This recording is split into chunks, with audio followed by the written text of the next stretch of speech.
మనము ప్రపంచ యోగా దినోత్సవం జూన్ 21 నాటికి మన రాష్ట్రంలో మన ప్రధానమంత్రి గారు మరియు ముఖ్యమంత్రి గారు అందరూ కూడా 5 లక్షల మందితో ప్రత్యక్షంగా 2 కోట్ల మందితో రాష్ట్ర వ్యాప్తంగా కూడా యోగా అంతర్జాతీయ యోగా దినోత్సవాన్ని జరుపుకోబోతున్నాం. దాంట్లో భాగంగా ఈ నెల మొత్తం కూడా యోగా మంత్గా మనం సెలబ్రేట్ చేసుకుంటున్నాం.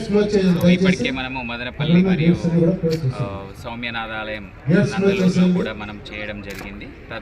ఆ తదుపరి ఇక్కడ అన్నమయ్య జిల్లాలోని అన్నమయ్య తాలూకా అన్నమయ్య గ్రామంలో 108 అడుగుల విగ్రహం దగ్గర 617వ జయంతి ఉత్సవాల సందర్భంగా అన్నమయ్య గారి యొక్క జయంతి ఉత్సవాల సందర్భంగా ఇక్కడ 617 మందితో యోగా నిర్వహించాం.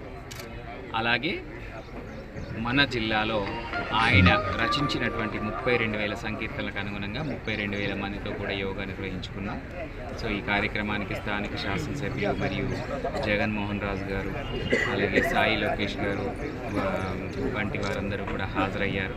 సో సబ్ కలెక్టర్ గారు చక్కని ఏర్పాట్లు చేశారు in coordination with municipal commissioner, MPDO and తహసీల్దార్తో. సో వీళ్ళందరూ కూడా చక్కగా ఇక్కడికి వచ్చి హాజరవ్వడం జరిగింది. మీడియాకు కూడా ధన్యవాదాలు తెలియజేస్తున్నాను.